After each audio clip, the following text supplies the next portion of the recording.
దేవుని మాటకు విధేయత చూపించి ఆయన చిత్తానికి తలొగ్గి, ప్రభువా నా ఇష్టం నెరవేర్చుకోవాలని ఆశ కొన్నిసార్లు నాలో కలుగుతున్నప్పటికీ కూడా నేను నీ మీద ఆధారపడుతున్నాను, నీ చిత్తం చేయడమే నాకు సంతోషం, నీ చిత్తంలో కొనసాగడమే నాకు ఆనందం అని సంపూర్ణంగా ప్రభువుకి సమర్పించుకుని ఆయన మార్గంలో నడుస్తున్నప్పుడు ఖచ్చితంగా దేవుడు మనల్ని హెచ్చిస్తాడు. మీరు బైబిల్లో ఎవరినైనా తీసుకోండి, దానియేలు చరిత్రను మీరు చదివినా, యోసేపు చరిత్రను మీరు చదివినా, దావీదు చరిత్రను మీరు చదివినా, దేవుడు వారిని దీనస్థితిలోంచే లేవనెత్తి అనేక మందికి దీవెనకరంగా, ఆశీర్వాదకరంగా ప్రభు వారిని నిలబెట్టారు. నీవు నీ దేవుడైన యెహోవా మాటను శ్రద్ధగా విని. చూడండి, కొంతమంది మాటలు మనం చాలా శ్రద్ధగా వింటాం.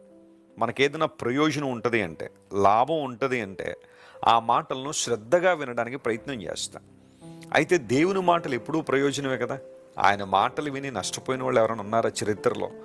ఆయన మాటకు లోబడి ఇదిగో నా జీవితం ఎలా నాశనం అయిపోయిందని చెప్పేవాళ్ళు ఒక్కళ్ళైనా